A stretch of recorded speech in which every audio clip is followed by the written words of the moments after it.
The world faces a COVID-19 pandemic that has left the world confounded.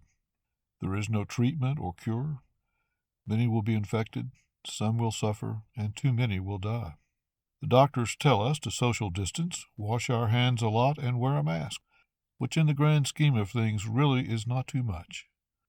But we all see and know those who just believe the disease is not real or that masks, hand washing, and standing farther off just cannot do any good.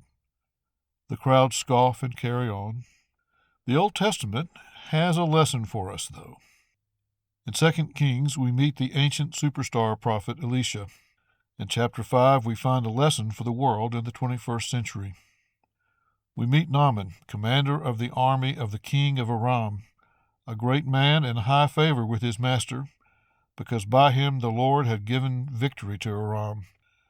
The man, though a mighty warrior, suffered from leprosy. Here we meet a mighty and successful soldier with a terrible disease. A young Israelite, taken into the house of Naaman, suggests he might find relief in Israel.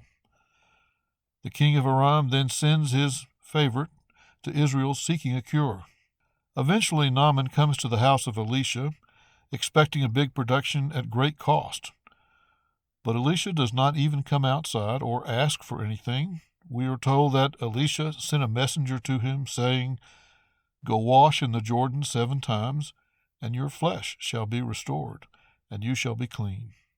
Sort of an ancient version of wear a mask, wash your hands, and keep a distance. Naaman is furious and leaves in a huff. But now the lesson for us. He turned and went away in a rage. But his servants approached and said to him, "Father, if the prophet had commanded you to do something difficult, would you not have done it? How much more when all he said to you was, 'Wash and be clean'?"